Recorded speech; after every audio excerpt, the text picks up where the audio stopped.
Hello friends, मी Vishakha global online मराठीमध्ये आपल्या सर्वांचं स्वागत आहे. आजच्या सेशनमध्ये आपल्याला PhD entrance test based exams आणि रिसर्च मेथॉलॉजीचा स्टडी करायचा आहे.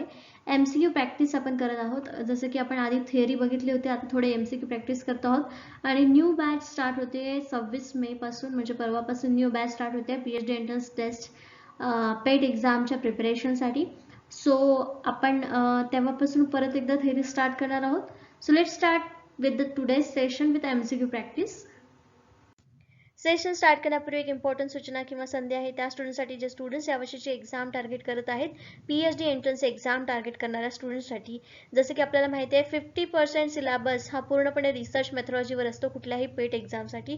तसंच या पेट एक्झामचा म्हणजे SGBA युनिव्हर्सिटीचा देखील पॅटर्न जो आहे तो 50% रिसर्च मेथॉलॉजीवरचा आहे. तर त्यासाठी आम्ही एक फुल कोर्स घेऊन आलो आहोत जो तुम्हाला गॅरंटीड सिलेक्शन मिळवून देणार आहे.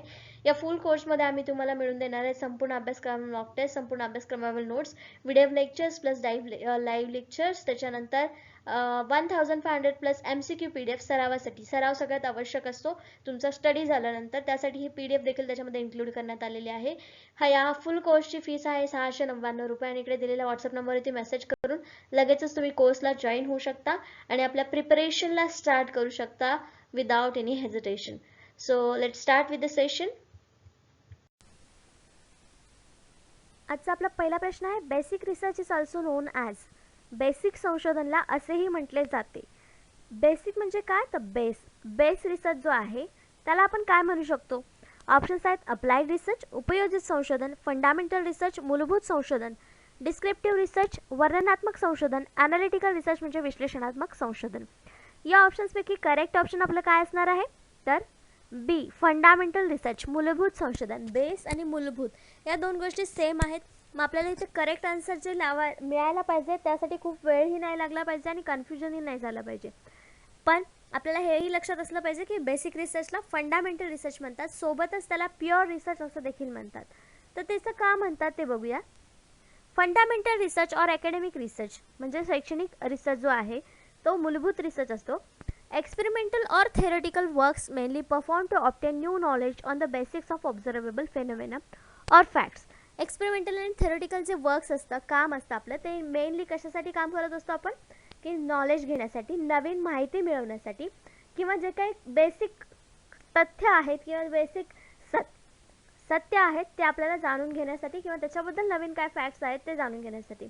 Without prior consideration that will result in any practical application use. म्हणजे त्याच्यात काहीही आपण असं नाही म्हणू शकत की हां हे नॉलेज याच्यासाठीच उपयोगी आहे. तर ते जेव्हा आपल्याला नॉलेज मिळतं ते यूज करण्यासाठी आपण डायरेक्ट चालू करतो. मग ते एक फंडामेंटल रिसर्च आहे किंवा प्युअर रिसर्च आहे, बेसिक रिसर्च आहे.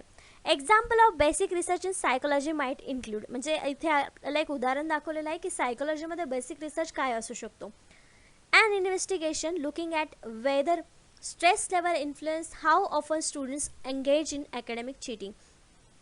म्हणजे शैक्षणिक काळामध्ये काही स्टुडंट्स जे आहेत ते स्ट्रेसनी कसे इन्फ्लुअन्स होतात. अ study looking at how caffeine consumption impact the brain. त्याच्यामध्ये असा अभ्यास केला गेला आहे की कॅफिनचं कन्झम्पशन, कॅफिन घेणं याचा ब्रेनवर काय परिणाम होतो याचा स्टडी करणं म्हणजे एक बेसिक रिसर्च आहे. A study assessing whether men or women are likely to be diagnosed with the depression. म्हणजे याच्यामध्ये डिप्रेशन स्त्रियांमध्ये किती आहे, पुरुषांमध्ये किती आहे हे प्रमाण काढणं किंवा त्याच्यामध्ये शोध घेणं, डायग्नोस करणं, निदान काढणं हे ते बेसिक रिसर्चचा विषय आहे किंवा फंडामेंटलचा रिसर्च आहे. एक्झाम्पल आहे. एक्झाम्पल घेण्याचं रिझन हेच आहे की बेसिक रिसर्च कसा असू शकतो किंवा फंडामेंटल रिसर्च कसा असतो हे आपल्याला कळावं, यासाठी आपण हा एक एक्झाम्पल घेतलेला आहे. नेक्स्ट क्वेश्चन आहे सेकंड नंबरचा. Analytical research is a type of research that. विश्लेषणात्मक संशोधन हा संशोधनाचा प्रकार आहे. कोणत्या संशोधनाचा प्रकार आहे किंवा त्यामध्ये काय साध्य होतं हे आपल्याला सांगायचं आहे, हा प्रश्न आहे आपला. तर ऑप्शन्स आहेत discovers way of finding solution of an immediate problem. त्वरित समस्येचे निराकरण करण्याचा मार्ग शोधतो. तर हे जे डिस्क्रिप्शन आपल्याला दिसतंय ऑप्शन ए मध्ये ते आपण बघितलं तर लास्ट टाइम ॲक्शन रिसर्च आहे. इमिजिएट प्रॉब्लेमवरती सोल्युशन शोधणं हे ॲक्शन रिसर्चचं कॅरेक्टरिस्टिक्स आहेत. मग ॲनालिटिकल रिसर्चमध्ये हे येईल का, नाही. गॅदर्स नॉलेज स्किल, ज्ञान कौशल्य गोळा करणे. It is useful for formatting hypothesis और टेस्टिंग हायपोथेसिस. गृहीतके तयार करण्यासाठी किंवा गृहीतकांची चाचणी करण्यासाठी उपयुक्त आहे. Analyse the fact or information already available, आधीपासूनच उपलब्ध तथ्य किंवा माहितीचं विश्लेषण करा. त्याचं करेक्ट आन्सर आपण शोधताना काय करायचं, ॲनालिटिकल रिसर्च म्हणजे विश्लेषणात्मक संशोधन. नावातूनच आपल्याला कळतं की काहीतरी विश्लेषण इथं केलं गेलेलं आहे. मग आपल्याला ऑप्शन डी मध्ये दिसतंय की उपलब्ध तथ्य आणि माहितीचं विश्लेषण करणं याच्यामध्ये येतंय, कारण हा ॲनालिटिकल रिसर्च आहे, विश्लेषणात्मक संशोधन आहे. मग आपला करेक्ट आन्सर किती काय असणार आहे, D, analyse the fact or information already available. जे ऑलरेडी आहे त्याच्यातच आपल्याला विश्लेषण करायचं आहे, त्याला आपण ॲनालिटिकल रिसर्च असं म्हणतो. Analytical research, on the other hand, is fundamentally different in a way that the researchers has to use fact or information already available and analysis this in order to make critical evaluation of the material. तर हे जे analytical research आहे ते already माहिती आहे, already data आहे किंवा facts आहेत त्याच्यावरती विश्लेषण करणं जे आहे त्याच्यातच आपण विश्लेषण करून लोकांना सांगणं किंवा जे रिसर्चर्स आहे आपला अभ्यास करणार आहेत त्यांना सांगणं. हे कशासाठी असतं, the critical evaluation of material, जे मटेरियल अवेलेबल आहे त्याचं आपल्याला मूल्यांकन करण्यासाठी या प्रकारचं रिसर्च केलं जातं, ज्याला आपण ॲनालिटिकल रिसर्च म्हणतो. आपल्या सिलेबसमध्ये आहे ॲनालिटिकल रिसर्च आणि त्याचा मीनिंग किंवा ते कसं असतं हे दाखवलेलं आहे. एक्झाम्पल इथं दिलेलं आहे analytical रिसर्चचं. Examining the fluctuations of US international trade balance during 1974 to 1995 is an example of descriptive research. तर इथं जे उदाहरण दिलेलं आहे की इंटरनॅशनल ट्रेड म्हणजे US मध्ये इंटरनॅशनल ट्रेड जो बॅलन्स आहे तो 1974 आणि 1975 मध्ये कसा बदलत होता, फ्लक्च्युएट होत होता, ह्याचं एक्झाम्पल जे आहे ते डिस्क्रिप्टिव्ह रिसर्चचं आहे. जसं की explaining why and how US trade balance moves in a particular way over the time. म्हणजे USचा ट्रेड बॅलन्स जो आहे तो एका पर्टिक्युलर वेमध्ये म्हणजे ठराविक मार्गाने व्यवस्थित जात होतो टाईम टू टाईम. हे कशाचं उदाहरण झालं, हे आहे ॲनालिटिकल रिसर्चचं. कारण काय फ्लक्च्युएट होता, इंटरनॅशनल ट्रेड बॅलन्स हा फ्लक्च्युएट होत होता, पण तो कसा आणि का होत होता हे ॲनालिटिकलचा विषय झाला. कारण डिस्क्रिप्टिव्ह रिसर्चमध्ये आपल्याला समजलं नाही तो का होत होता, मग त्याचं आपण विश्लेषण केलं की का होतोय असं, तेव्हा तो ॲनालिटिकल रिसर्च तिथे निर्माण झाला किंवा हे एक्झाम्पल आहे ते ॲनालिटिकल रिसर्चचं झालं. अशा प्रकारे बघू शकतो की आपण डिस्क्रिप्टिव्ह रिसर्चमध्ये देखील ॲनालिटिकल रिसर्च तयार होऊ शकतो. हे एक्झाम्पल आहे ॲनालिटिकल रिसर्चचं. नेक्स्ट क्वेश्चन आहे मॅच द फॉलोइंग, पुढील जोड्या लावा. जे दोन गट दिलेले आहेत आपल्याला, types of research and pair त्याची दिलेली आहे. तर इकडे एका साईडला दिलेलं आहे applied research, fundamental research, longitudinal research, descriptive research, qualitative research. तर आपण हे बऱ्यापैकी सगळेच रिसर्च बघितलेले आहेत, त्याची जोडी आपल्याला लावायची आहे. अप्लाइड रिसर्च म्हणजे काय आहे, इकडच्या ऑप्शन्सपैकी finding solution and immediate problem, हे पहिलंच आन्सर आपल्याला बरोबर आहे. जे लास्ट क्वेश्चनमध्ये पण बघितलं आपण की एक ऑप्शन होतं आणि ते ॲक्शन रिसर्चचं होतं आणि अप्लाइड रिसर्चला सुद्धा ते लागू होतं. मग finding solution and immediate problem is a applied research. त्याच्यानंतर आहे फंडामेंटल रिसर्च. फंडामेंटल म्हणजे आपण मगाशीच बघितलं की बेसिक नॉलेज जे आहे ते सगळं फंडामेंटल रिसर्चमध्ये येतं आणि त्याचा मेन हेतू काय असणार आहे, गॅदरिंग नॉलेज स्किल्स. म्हणजे याचं सुद्धा पेअर जे आहे ते बरोबर आहे. द लॉन्जिट्युडिनल रिसर्च म्हणजे काय, research carried on a several time period. तर आपलं एका सुरुवातीच्या लेक्चरमध्ये झालेलं आहे लॉन्जिट्युडिनल रिसर्च म्हणजे काय, तर एकाच विषयावरती पण ठराविक कालांतराने झालेला अभ्यास किंवा रिसर्च. जसं की आपण जनगणना म्हणतो, प्रत्येक दरवर्षानी हा रिसर्च होत असतो, ह्याला आपण लॉन्जिट्युडिनल रिसर्च म्हणू शकतो, पण जो आधीच्या कुठल्या गोष्टींवरती झालेला आहे. तर research carried on a several time period, longitudinal research म्हणजे याची ही पेअर बरोबर आहे. नंतर descriptive research, fact finding enquiry of a social events and system. Last time बघितलं आपण कालच्या लेक्चरमध्ये बघितलं की डिस्क्रिप्टिव्ह रिसर्च काय आहे की फॅक्ट फाइंडिंग आहे, ह्युमन बिहेवियरल आहे, सोशल इव्हेंट्सबद्दल आहे, त्याबद्दलचं काही रिसर्च असेल तर तो कुठला असतो, डिस्क्रिप्टिव्ह रिसर्च असतो. नेक्स्ट आहे qualitative research, research based on data. Qualitative research बघितलं आपण कालच बघितलं तेही की क्वालिटेटिव्ह रिसर्च म्हणजे काय आहे, तो बेस्ड असतो डेटा जो मिळालेला आहे त्याच्यावरती डिपेंडंट असतो. म्हणजे याचे जे पेअर आहेत ते समोरच आपल्याला बरोबर मिळालेलं आहे. त्याचं करेक्ट आन्सर देखील सेम आहे की समोरचे जे पेअर आहेत ते बरोबर करेक्ट आन्सर आहेत आपल्या. तर इथे काय काय सांगू शकतो, अप्लाइड रिसर्च समजलं आपल्याला, फंडामेंटल रिसर्च समजलं, लॉन्जिट्युडिनल रिसर्च समजलं, डिस्क्रिप्टिव्ह रिसर्च समजलं आणि क्वालिटेटिव्ह रिसर्च देखील समजलं. याच्या पेअरनुसार आपण ह्याची उदाहरणं किंवा अर्थ जो आहे तो काढू शकतो. शॉर्टमध्ये या रिसर्चमध्ये काय आहे हे आपण योग्य प्रकारे सांगू शकतो. नेक्स्ट क्वेश्चन आहे 4th नंबरचा. Fundamental research is a type of research that. मूलभूत संशोधन हा संशोधनाचा प्रकार आहे. कशाचा किंवा त्यामध्ये काय असतं? बेसिक रिसर्च बघितलं त्याला आपण फंडामेंटल रिसर्च म्हणतो, पण फंडामेंटल आणि बेसिक रिसर्च त्यांचं मूळ काय आहे किंवा ते कशासाठी असतात? ऑप्शन्स आहेत discover ways of finding solution in immediate problem. Applied रिसर्चचं आहे, आपण बघितलेलं आहे, हे सतत आपल्या लक्षात राहायला पाहिजे.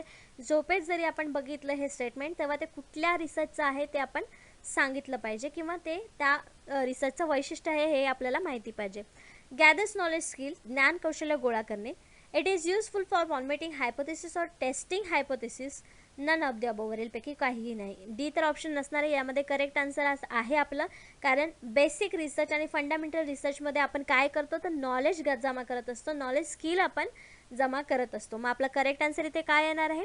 बी, गॅदर्स नॉलेज स्किल, ज्ञान कौशल्य गोळा करणे. फंडामेंटल रिसर्चमध्ये हे आहे. Fundamental research also known as basic research और प्युअर रिसर्च. जसं मी सुरुवातीला सांगितलं की त्याला बेसिक रिसर्च आणि प्युअर रिसर्च देखील म्हणतात. कन्फ्यूज व्हायचं नाही. जर एक्झाममध्ये तुम्हाला फंडामेंटलच्या जागी बेसिक वर्ड वापरला असेल आणि बेसिकच्या जागी जर प्युअर वर्ड वापरला असेल तर don't get confuse. So basic research or pure research does not usually generate findings that have immediate applications in a practical level. तर प्रॅक्टिकल लेवलवरती इमिजिएट ॲप्लिकेशन करण्यासारखे याचे जनरल हे नसतात, फाइंडिंग्स नसतात किंवा निष्कर्ष नसतात. Fundamental research mainly aim to answer the question why. तर फंडामेंटल रिसर्चमध्ये नेमकं काय असतं तर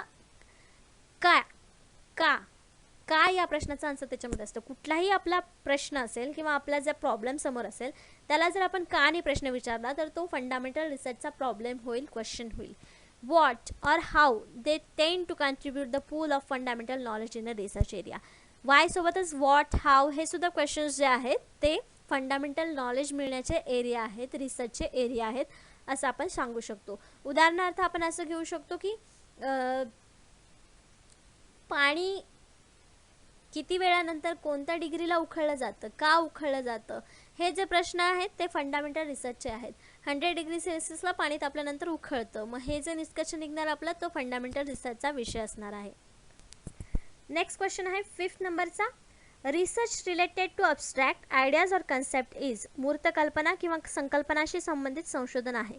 कोणतं संशोधन आहे? जे ऑप्शन्स दिलेले आहेत त्यापैकी कुठला रिसर्च आहे जो ॲब्स्ट्रॅक्ट आयडिया आणि कन्सेप्टशी रिलेटेड आहेत? ऑप्शन्स आहेत एम्पेरिकल रिसर्च, अनुभवपूर्ण संशोधन, कन्सेप्च्युअल रिसर्च, वैचारिक संशोधन, क्वांटिटेटिव्ह रिसर्च, क्वालिटेटिव्ह रिसर्च. तर क्वांटिटेटिव्ह क्वालिटेटिव्ह आपण बघितलेले आहेत, हे कन्सेप्ट किंवा आयडियाशी रिलेटेड नाही आहे. एम्पेरिकलसुद्धा एक्सपिरियन्सशी रिलेटेड आहेत, आयडिया किंवा कन्सेप्टशी नाही. मग उरलं एकच ऑप्शन, ते आहे बी, कन्सेप्च्युअल रिसर्च. ज्याच्यात कन्सेप्ट आहे, आयडिया आहे, तो कन्सेप्च्युअल रिसर्च म्हणजे वैचारिक संशोधन हा असणार आहे आपला. म्हणून इथं करेक्ट ऑप्शन आपला बी आलेला आहे.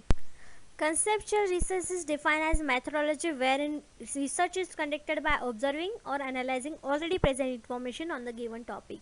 तर कन्सेप्च्युअल रिसर्च कुठे केला जातो? जे इन्फॉर्मेशन ऑलरेडी गिवन आहे टॉपिकवरती आणि त्याचं विश्लेषण करायचं आहे, जे ऑलरेडी झालेलं आहे, निरीक्षण झालेलं आहे, त्याच्यावरती आपण कन्सेप्च्युअल रिसर्च करू शकतो. It is related to abstract concept और आयडियाज. म्हणजे याच्यामध्ये आपण कन्सेप्ट किंवा आयडियाजवरती रिसर्च करू शकतो. Philosophers have long use conceptual research to develop new theories और interpret existing theory in a different light. म्हणजे हे कशासाठी वापरतात? फिलॉसॉफर ही कन्सेप्ट वापरतात जी कन्सेप्च्युअल रिसर्चची आहे. त्याच्यामध्ये काय करतात? नवीन थेअरीज, नवीन सिद्धांत किंवा ज्या ऑलरेडी थेअरीज आहेत त्याच्यावरती डिफरंट दुसऱ्या अँगलनी लाईट टाकण्यासाठी ही कन्सेप्च्युअल रिसर्चची कन्सेप्ट वापरली जाते. The definition of conceptual research, conceptual is something having to do with the mind or with mental concept or philosophical or imaginary ideas. तर जी कन्सेप्ट ही जी कन्सेप्च्युअल जी word आहे किंवा ती जी डेफिनेशन आहे ती आपल्या कुठल्या तरी मनाशी किंवा मानसिक संज्ञेशी रिलेटेड आहे. फिलॉसॉफिकल और इमॅजिनरी आयडिया आहेत म्हणजे आपल्या काल्पनिक आयडियाज जे आहेत त्याच्याशी रिलेटेड आहे. Example of conceptual is when you formulate an abstract philosophy to explain the world which cannot be proven or seen. तर ह्याच्यामध्ये उदाहरण म्हणून काय दिलेलं की formulate and abstract philosophy. Philosophy जे आहे ते आपल्याला डोळ्याला दिसणार नाही. Philosophy to explain the world, world जे आहे ते आपल्याला एक्सप्लेन करता येणार नाही किंवा दाखवता येणार नाही, पण ती एक गोष्ट आहे, ती एक कन्सेप्ट आहे, अस्तित्वात आहे, हे आपल्याला इथे कन्सेप्च्युअल रिसर्चमध्ये दाखवायचं असतं. नेक्स्ट क्वेश्चन आहे 6 नंबरचा, research to study effect of certain policies plans and programs is ठराविक धोरणे योजना आणि प्रोग्राम्सच्या परिणामांचा अभ्यास करण्याचे संशोधन कोणतं आहे? ऑप्शन्स आहेत अप्लाइड रिसर्च, उपयोजित संशोधन, डिस्क्रिप्टिव्ह रिसर्च, वर्णनात्मक संशोधन, इव्हॅल्युएशन रिसर्च, मूल्यांकन संशोधन, कॅज्युअल रिसर्च, प्रासंगिक संशोधन. तर पॉलिसीज प्लॅन्स अँड प्रोग्राम यांचा इफेक्टचा अभ्यास करायचा आहे. म्हणजे आपल्याला काय करायचं आहे, इथे एका गोष्टीचं इव्हॅल्युएशन करायचं आहे. हा प्रासंगिक नाही आहे किंवा उपयोजितही नाही आहे की लगेच त्याचं ॲप्लिकेशन करायचं आहे. फक्त डिस्क्रिप्टिव्ह तर नाहीच. मग इथे इफेक्टचा अभ्यास करायचा आहे कशाचा, तर पॉलिसीज प्लॅन्स आणि प्रोग्राम्स जे ऑलरेडी आहेत त्यांचा. मग त्यांचं आपल्याला इव्हॅल्युएशन करायचं आहे. म्हणजे इथं आपलं करेक्ट आन्सर काय असणार आहे, सी इव्हॅल्युएशन रिसर्च, मूल्यांकन संशोधन इथे केलं जाणार आहे. Evaluation research is a systematic assessment of the worth or merit of time, money, efforts or resource spent in order to achieve a goal. Goal achieve करण्यासाठी इव्हॅल्युएशन रिसर्चमध्ये आपण टाईम, मनी, एफर्ट आणि रिसोर्सेस स्पेंड करत असतो systematic पद्धतीने. Evaluation research enhances knowledge and decision making or leads to practical application. तर evaluation रिसर्चमध्ये काय करत असतो आपण, नॉलेज जे आहे मिळालेलं ते आपण डिसिजन मेकिंग म्हणजे डिसिजन घेण्यासाठी ते वापरत असतो आणि प्रॅक्टिकल ॲप्लिकेशनसुद्धा त्याचं वापरत असतो. तर इथं आपल्याला एक उदाहरण दिलेलं आहे की बांगलादेशचं, ज्या बांगलादेशमध्ये सुरुवातीला लिपिओडॉल इंजेक्शन कॅम्पेन चालू केलं होतं 1989मध्ये आणि 2 वर्षानंतर त्याचा इम्पॅक्ट कॅम्पेन चालू केला होता आणि इम्पॅक्ट जो आहे तो इव्हॅल्युएट केला होता. तर इव्हॅल्युएशन रिसर्च अशा प्रकारे आपण इथे वापरू शकतो. The result were compared with another area where no such attack was launch. तर इव्हॅल्युएशन करताना काय केलं होतं, रिझल्ट जे आहेत ते कम्पेअर केलं होतं ज्या एरियामध्ये हा अटॅक झाला नव्हता. तर अशा प्रकारे आपण इव्हॅल्युएशन रिसर्च कसा यूज करू शकतो किंवा त्याचा वापर कसा होतो किंवा कुठे यूज केला जाऊ शकतो इव्हॅल्युएशन रिसर्च हे आपण सांगू शकतो. नेक्स्ट क्वेश्चन आहे 7th नंबरचा, study of cause and effect relationship between variables is done by. व्हेरिएबल्समधील कारणाचा आणि परिणामांचा संबंधाचा अभ्यास याद्वारे केला जातो. कोणत्या गोष्टीद्वारे किंवा कुठल्या संशोधनाद्वारे केला जातो हे आपल्याला सांगायचं आहे.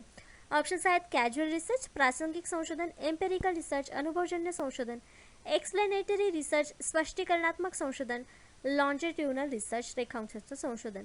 तर याच्यामध्ये लॉन्जिट्युडनल, एक्सप्लेनेटरी किंवा एम्पेरिकल येऊ शकतं का, नाही. कॉज आणि इफेक्ट म्हणजे कारण आणि परिणामांचा अभ्यास करणारा ऑप्शन इथे सांगायचा आहे. एखाद्या वेळेस ऑप्शनमध्ये आपल्याला जर एक्सपेरिमेंटल रिसर्च असलं असतं तर आपण पहिले ते आन्सर दिलं असतं, पण याच्यामध्ये आपल्याला एक्सपेरिमेंटल रिसर्च किंवा एक्सपेरिमेंट रिसर्च असं कुठेही दिलेलं नाही आहे. मग हे जे आहे त्याचं करेक्ट आन्सर ते आहे कॅज्युअल रिसर्च, प्रासंगिक संशोधन. कारण यामध्ये देखील कॉज आणि इफेक्टचा रिलेशनशिपचा अभ्यास केला जातो कॅज्युअल रिसर्चमध्ये. बाकीच्या एम्पेरिकल, एक्सप्लेनेटरी आणि लॉन्जिट्युडनलमध्ये याचा अभ्यास केला जात नाही किंवा कॉज अँड इफेक्ट रिलेशनशिपचा अभ्यास फक्त कॅज्युअलमध्ये केला जातो. Casual research is a investigation of cause relationship.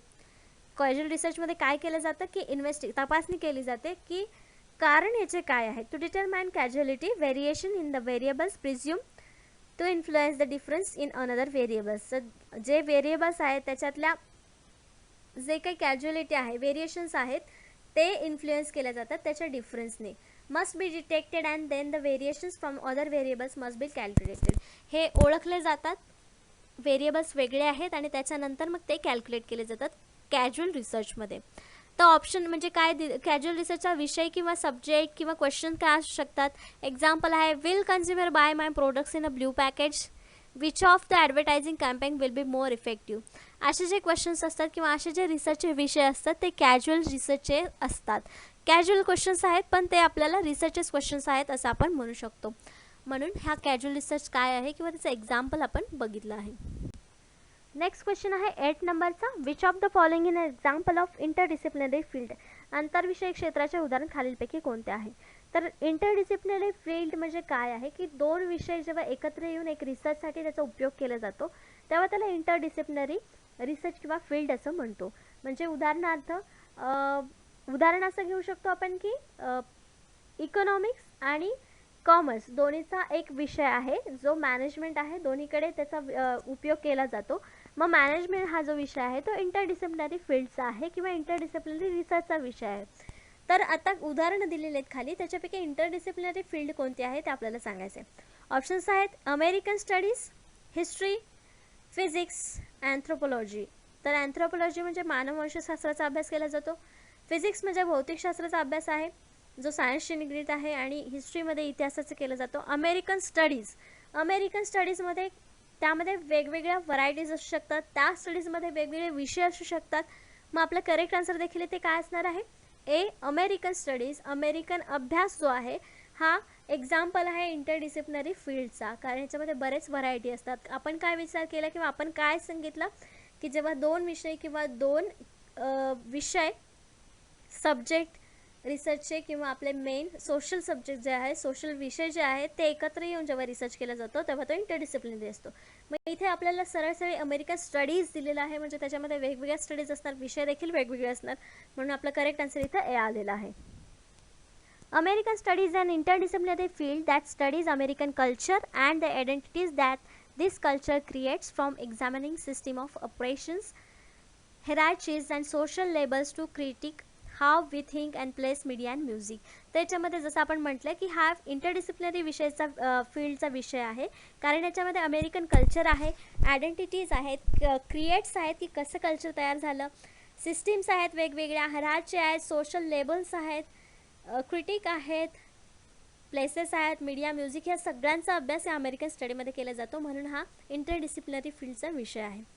The interdisciplinary research is a mode of research by teams or the individuals that integrate information, data, techniques, tool, perspective, concept or the theories from two or more disciplines.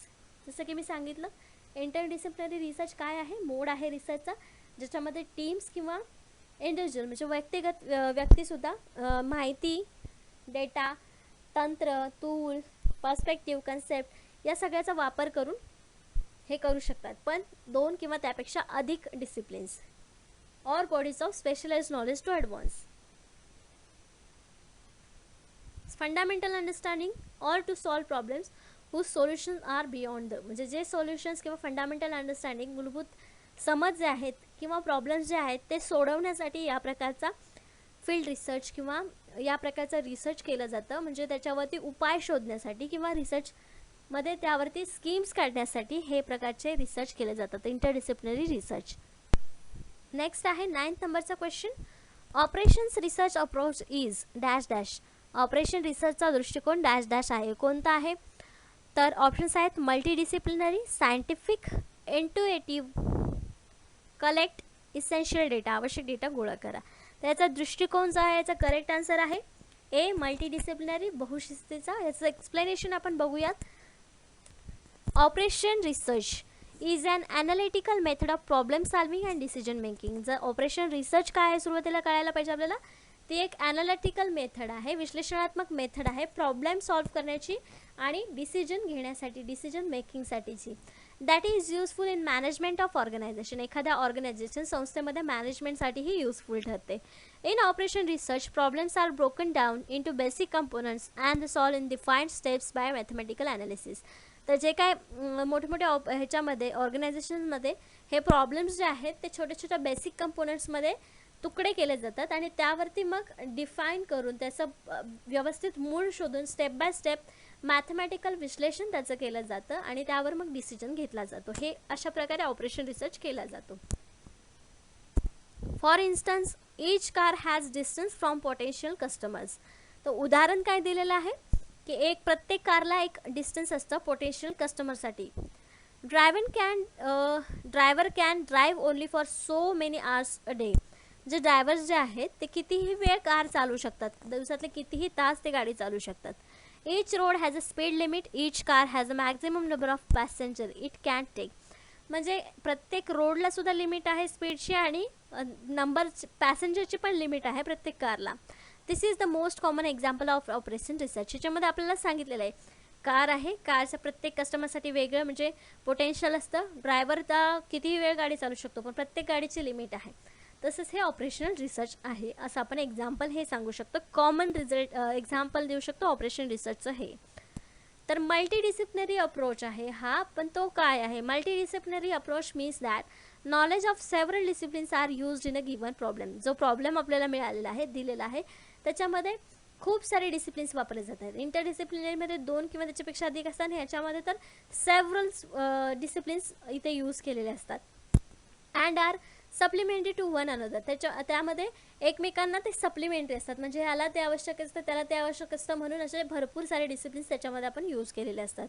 In such a way that it is possible to draw a clear cut conclusion. याच्यामुळे काय होतं की निष्कर्ष जो आहे तो clear cut समोर येण्यासाठी, स्पष्ट करण्यासाठी समोर येत असतो.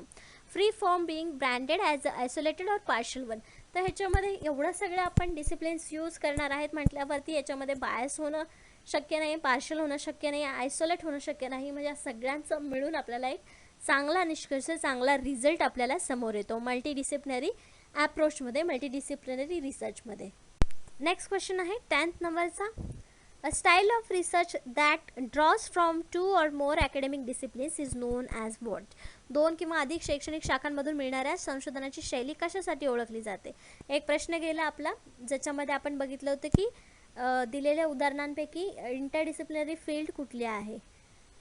तर त्याचं करेक्ट आन्सर किंवा एक्सप्लेनेशन आपण असं बघितलं होतं की अमेरिकन स्टडीजमध्ये भरपूर सारे म्हणजे स्टडीज त्याच्यामध्ये केल्या जातात आणि ते इंटरडिसिप्लिनरी फील्डचं एक उदाहरण आहे. तर याच्यामध्ये देखील आपल्याला सांगायचं की एक स्टाईल आहे रिसर्चची ज्याच्यामध्ये 2 किंवा त्यापेक्षा अधिक अकॅडमिक डिसिप्लिन्सचा यूज केलेला आहे. तर ऑप्शन्स आहेत ट्रान्सडिसिप्लिनरी रिसर्च, लिप्यांतर संशोधन, इंटरडिसिप्लिनरी रिसर्च, अंतविषय संशोधन, cross disciplinary research. None of the answers is correct. कोणतेही उत्तर बरोबर नाही. तर मागच्या प्रश्नावर आपला ह्याचं करेक्ट आन्सर आपल्याला मिळायला पाहिजे, ते आहे बी इंटरडिसिप्लिनरी रिसर्च. 2 किंवा त्याच्यापेक्षा अधिक अकॅडमिक डिसिप्लिन्स इथे वापरले असतात तेव्हा तो इंटरडिसिप्लिनरी रिसर्चचा विषय असतो, म्हणून आपला करेक्ट आन्सर इथे बी आलेला आहे. Interdisciplinary study allows for synthesis of ideas and the synthesis of characteristics from many disciplines. At the same time, it addresses students' individual difference and helps to develop important transferable skills. तर आंतरविषयामध्ये काय आहे, या अभ्यासामुळे विचारांचं विश्लेषण आणि बऱ्याच विषयांमधील वैशिष्ट्यांचं संश्लेषण करण्यास अनुमती मिळते, म्हणजे त्याच्यामध्ये आपल्याला जागा मिळते हे सगळं करण्यासाठी. त्याचवेळी विद्यार्थ्यांमध्ये वैयक्तिक मतभेदांवर लक्ष देता येतं आणि महत्त्वपूर्ण हस्तांतरणीय कौशल्य विकसित करण्यास मदत होते. म्हणजेच आपली जे ट्रान्सफरेबल स्किल्स आहेत ते शिकण्यासाठी इथे आपल्याला मदत मिळते. जर एखाद्या व्यक्ती एका फील्डमधून असेल आणि दुसरा व्यक्ती जर दुसऱ्याच फील्डमधून असेल तर त्या दोघांनाही दोन्ही फील्डचं नॉलेज तिथे मिळणार आहे. Interdisciplinary program draws from 2 or more academic disciplines that works together to create powerful learning experience and emphasize integrative learning, critical thinking and creative problem solving. ते interdisciplinary programs कशासाठी असतात, 2 किंवा त्यापेक्षा academic disciplines म्हणजे शैक्षणिक विषय जे आहेत त्यांना एकत्रित काम करून त्याच्यामधून आपल्याला पॉवरफुल लर्निंग एक्सपिरियन्स म्हणजे अनुभव आणि एकत्रित लर्निंग मिळते, क्रिटिकल थिंकिंग आपल्याला चांगली वाढते, क्रिएटिव्ह प्रॉब्लेम सॉल्विंग आपल्याला इथे करता येते इंटरडिसिप्लिनरी प्रोग्राम्समुळे, इंटरडिसिप्लिनरी रिसर्चमुळे, त्या फील्डमुळे आणि त्या अभ्यास करणाऱ्या स्टुडंटला त्याचा नक्कीच फायदा होत असतो. तर अशा प्रकारे याचे आपले 10 क्वेश्चन्स 10 कन्सेप्ट इथे संपलेले आहेत. नेक्स्ट लेक्चरमध्ये आपण नेक्स्ट टॉपिकवरचे 10 कन्सेप्ट आणि 10 क्वेश्चन्स बघणार आहोत. आजच्या लेक्चरसाठी धन्यवाद.